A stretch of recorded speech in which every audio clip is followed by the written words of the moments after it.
Hello students, आपका Shivam ITI YouTube channel में स्वागत है।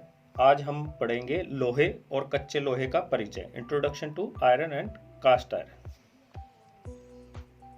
इंजीनियरिंग मेटल्स में थोड़ा समझ लेते हैं कैसे होती है कैटेगरी। एक नॉन मेटेलिक होते हैं, एक मेटेलिक। मेटेलिक मतलब धातु। धातु भी दो तरह की होती हैं, एक लोह एक अलोह। मतलब फेरस मतलब जिसमें लोहा होता है, और नॉन फेरस जिसमें लोहा नहीं होता। तो फेरस कौन कौन से होते हैं? Cast iron, grey, white, malleable, ये कास्ट आयरन के प्रकार हैं। इधर फेरस में और क्या होता है दूसरी तरफ, जैसे प्लेन कार्बन और एलॉय। एलॉय यानी कि आपके जितने भी मीडियम कार्बन स्टील और high carbon steel. Non ferrous आपके जो होते हैं वो aluminium, copper, magnesium, tin, zinc, lead, nickel and its alloys. ये सब क्या है? अलोह धातु है जिनमें लोहा नहीं होता। आइए आप समझते हैं आगे। लोह धातु और अलोह धातु क्या होती है, इनमें क्या फर्क होता है? लोह धातु में लोह एक अवश्य होता है, ठीक है, तो उसमें एक अवयव ये होना जरूरी है। इसमें प्रमुख रूप से कार्बन होता है तथा फास्फोरस, मैग्नीज भी होता है। स्टील लोह धातु के उदाहरण है। इसका रंग काला या स्लेटी होता है। इसका सामर्थ्य अधिक होता है, यानी ज्यादा मजबूत होता है। इसका क्वथनांक अधिक होता है। इसका प्रसार गुणांक कम होता है, अर्थात इसको गर्म करने पर यह कम फैलता है।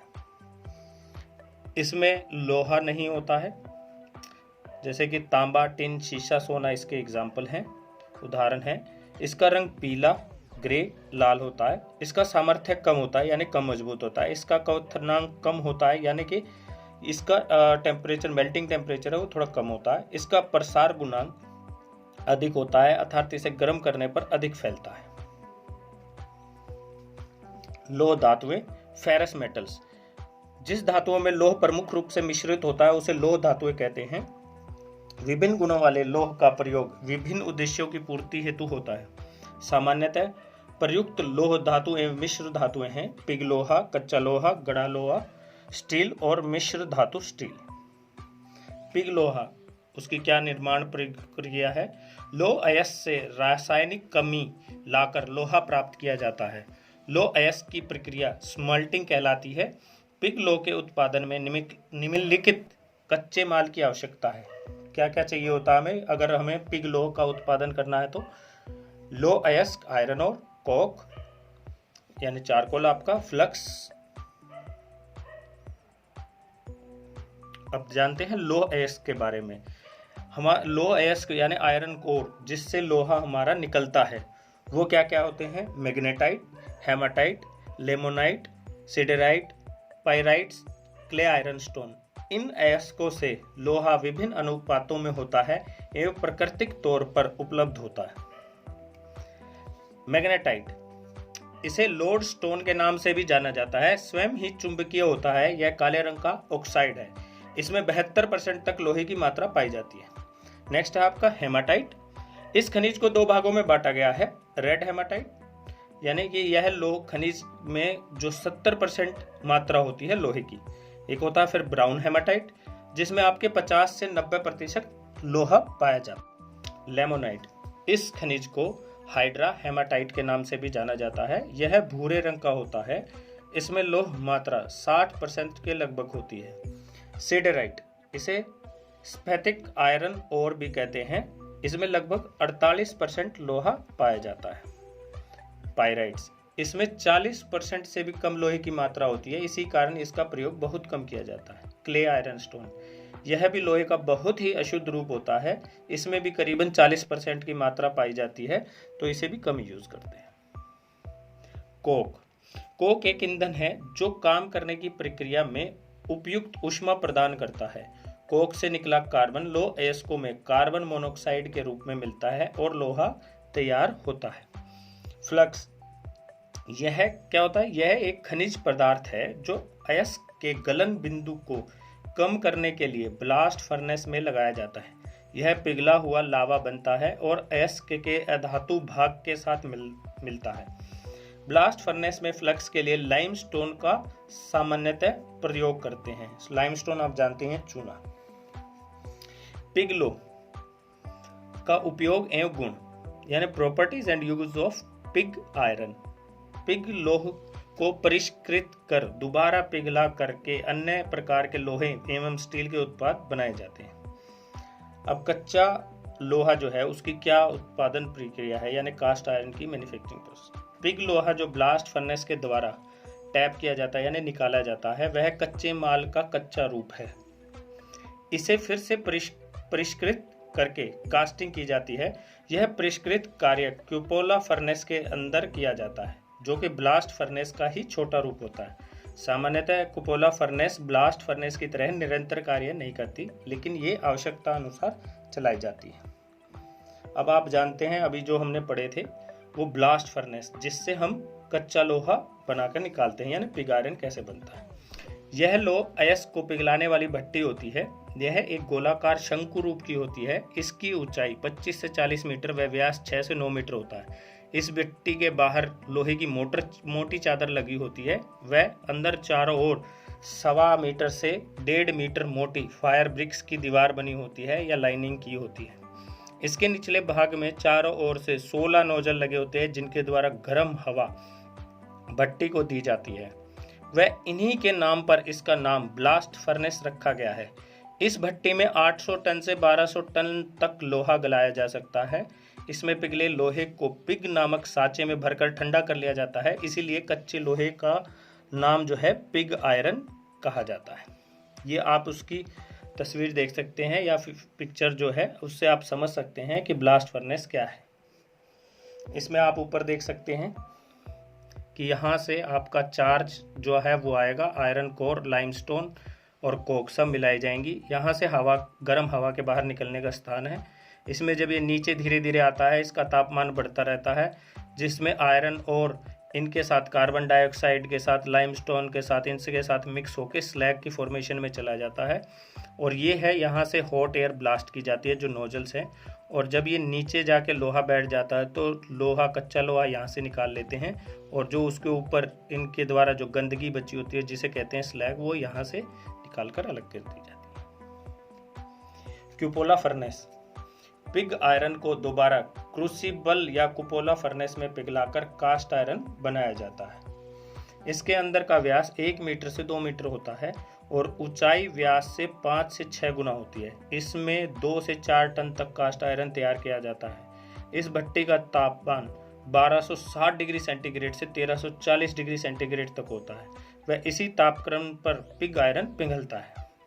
फर्नेस चार्ज करने के बाद पिग आयरन नीचे बैठ जाता है। वह अशुद्धियाँ जो होती हैं वो ऊपर आ जाती हैं। पिघले हुए लोहे को सैडल्स में भरकर साँचों में ढाल दिया जाता है, जिसे कास्ट आयरन कहते हैं। अब आप ये कुपोला फर्नेस देख सकते हैं। इसमें यहाँ से चार्जिंग डोर है, यहाँ से मटेरियल डलेगा। तो देखिए आप, metal flux Coke, metal flux, तो उन मेटल फ्लक्स कोक की जो इसके अंदर मटेरियल डाल दिया गया लेयर्स में, इसमें भी यहाँ से ऐसे ही एयर ब्लास्ट की जाती है। और जब ये गर्म हो जाता है तो इसमें क्या होता है कि स्लैग तो यहाँ से निकल जाता है और लोहे को यहाँ से निकाल लेते हैं। आइए जानते हैं कच्चा लोहा यानी कास्ट आयरन क्या होता है। कास्ट आयरन में 2 से 5% तक कार्बन रहती है और दूसरी अशुद्धियाँ होती है, जैसे सिलिकॉन 0.8% से लेके 3% तक, फॉस्फोरस 0.5%, गंधक 0.1% से 0.15% तथा मैग्नीज 0.5% से 1% तक होती है। यह धातु कड़ी, हार्ड, यानी ये बहुत हार्ड धातु होती है और भंगुर भी होती है, यानी ब्रिटल भी होती है। यह मैलेबिलिटी और डक्टाइल नहीं होती। कंप्रेसिव स्ट्रेंथ अधिक होने के कारण इसके machine bed, automobile cylinder blocks, water pipe, machine engine आदि तैयार किए जाते हैं। कास्ट आयरन में कार्बन संयुक्त और स्वतंत्र रूप से पाई जाती है, जिसे ग्रेफाइट कहते हैं। इससे बने पार्ट्स सेल्फ लुब्रिकेटिंग का गुण रखते हैं। अब कच्चे लोहे के क्या क्या प्रकार होते हैं। ग्रे कास्ट आयरन या और उसके बाद है वाइट कास्ट आयरन या सफ़ेद कच्चा लोहा, वर्धनीय कच्चा लोहा, मेलिएबल कास्ट आयरन, गांठदार कच्चा लोहा, नोडुलर कास्ट आयरन। आइए जानते हैं ग्रे कास्ट आयरन क्या होता है। ग्रे कास्ट आयरन की ये किस्म ढलाई कार्यों में सबसे अधिक प्रयोग की जाती है। इसमें मुख्यतः कार्बन 2% से 3% तक और मिश्रित कार्बन 1% होती है, जिसकी वजह से इसका रंग भूरा दिखाई देता है एवं पिघलाव का बिंदु जो है वो 1150 डिग्री सेंटीग्रेड से 1250 डिग्री सेंटीग्रेड है। कच्चा लोहा अपने ग्रेफाइट तत्व के कारण उत्कृष्ट बेरिंग एवं स्लाइडिंग सतहें बनाने में काम आता है। इसका गलनांक बिंदु यानी मेल्टिंग पॉइंट जिसे कहते हैं, पिघलाव बिंदु, स्टील के मुकाबले कम होता है और ग्रे कच्चे लोहे के समान इसमें अच्छी तरलता होती है। इससे जटिल कास्टिंग की जा सकती है। ग्रे कच्चे लोहे का उपयोग ज़्यादातर मशीनी उपकरण बनाने में होता है क्योंकि यह कंपन की क्षमता को कम करता है एवं उपकरण की चटकन कम करता है।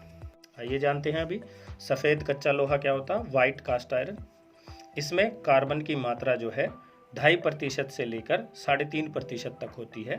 सल्फर 0.15% से 0.25% तक होता है। मैंगनीज 0.15 से लेकर 0.5% तक होता है। फॉस्फोरस 0.2 से लेकर 0.6% तक होता है और सिलिकॉन 0.8 से 1.2% तक होती है। यह बहुत कठोर होता है एवं मुश्किल से मशीन होता है। इस कारण यह उन घटकों के लिए उपयोगी है जो घर्षण प्रतिरोधक होने चाहिए, यानी जिसमें फ्रिक्शन को रोकने की क्षमता हो, ऐसे पार्ट बनाने में यूज होता है। अधिक ठंडक एवं सिलिकॉन के घटक कम करके सफ़ेद कच्चे लोहे का उत्पादन होता है। इस प्रकार इसे ठंडा करने के कारण यह ठंडा कच्चा लोहा कहलाता है। सफ़ेद कच्चे लोहे को वेल्ड नहीं किया जा सकता। मैलिएबल कास्ट आयरन, यह मशीनेबल, मुलायम, टफ होता है। कास्टिंग करते समय इसमें 15 से 40% तक स्टील स्क्रैप मिलाया जाता है। यह अधिकतर हल्की casting hubs, brake pads, tractor parts या फोर्ज स्टील अथवा राट आयरन बनाने के काम में प्रयोग होता है। गांठदार कच्चा लोहा यानी कि नोडुलर कास्ट आयरन, यह वर्धनीय कच्चे लोहे के समान है परंतु इसका उष्मा उपचार नहीं होता है। गांठदार कच्चा लोहा, गांठदार लोहा, तन्य लोहा, स्फेरोइडल ग्रेफाइट लोहे के नाम से भी जाना जाता है। इसमें मशीनी क्षमता, कास्टेबिलिटी, कम प्रतिरोधकता, निम्न गलनांक बिंदु एवं कठोरता होती है। वर्धनीय एवं गांठदार कच्चा लोहा उन मशीनी भागों में प्रयुक्त होता है जिसमें उच्चतर तन्यता, तनाव, मध्यम इम्पैक्ट लोडिंग होते हैं। इसकी कास्टिंग कम महंगी एवं स्टील कास्टिंग का विकल्प है। धन्यवाद। अगर आपको ये अच्छा लगा हो तो ये लाइक करिएगा, सब्सक्राइब करिएगा हमारे शिवम यूट्यूब चैनल के लिए, और हम नेक्स्ट पार्ट में आपके लिए इसमें आगे स्टील और रॉट आयरन के बारे में लेकर आएंगे। धन्यवाद।